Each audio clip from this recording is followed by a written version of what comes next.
Hello everyone, welcome back to my channel Easy Learning. In the last video, we have discussed what are the different applications of Python programming and how to install Python for Windows operating system. Hope you have downloaded the latest version. If you guys missed my last video, link is available in the description box. Make use of it and download the latest version. Why I am insisting you people to do that? See, before going for any programming language learning, you should have a program software in your system. That will be very helpful for your regular practice. That's the reason. Let's begin our technical session. Today we are going to see what are the two different modes of execution in Python programming. One is interactive mode and the other one is script mode. So for that we have to open the Python shell that we have already installed in our system. You can open either using shortcut or you can go to search and type Python, where you can find a Python IDLE for your practice. Once you click this, you will get your Python shell. So this is actually a Python shell. Here you can find your latest version Python 3.8.3, and these three greater than sign represent your interactive mode of execution. What is interactive mode of execution? So from the name itself, you can understand it will be more interactive with the user. That is, whenever you type something in your shell, it will give an immediate response to the user. Let's see with an example. I'm going to add two numbers. Once you type the content like 2 plus 3, it will give an immediate result as 5. With that, the user can able to keep track of their code then and there. Let's see one more example. Now I want to display some message to the user. For example, I want to display welcome to Easy Learning. Now I'm going to type the content in my shell, welcome to Easy Learning. Once you enter this,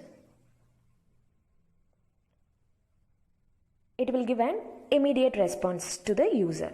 So this is the reason this particular mode of execution is called interactive mode of execution. Not only for the output, if I have done anything wrong in my shell, the error will also be displayed to the user in order to correct the error. That is the reason I have mentioned it will allow the user to keep track of their code then and there.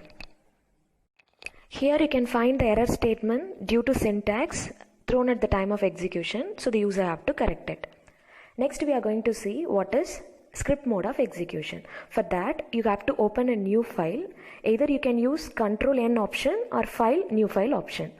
Now I am going to execute what are all the lines that I have executed using interactive mode of execution. The same lines I am going to include here.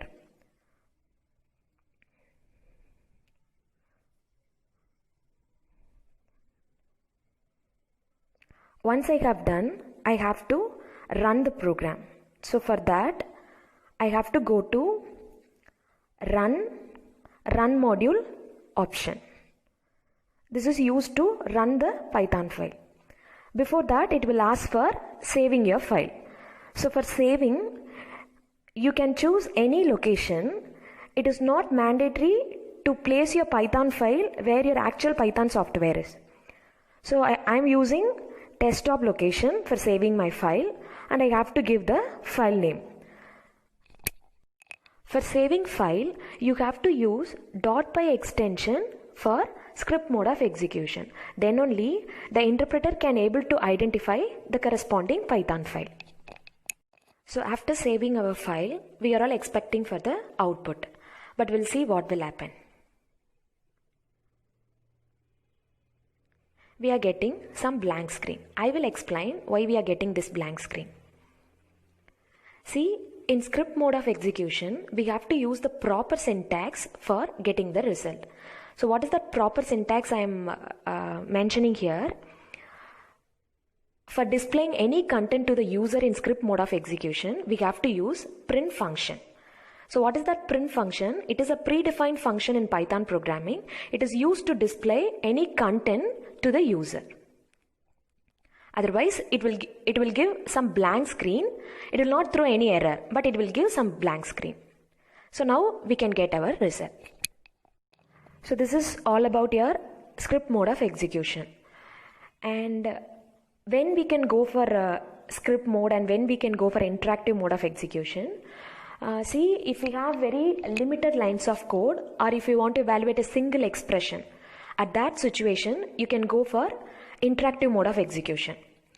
But if you have very larger lines of code or complex operation, at that time it is advisable to go for script mode of execution.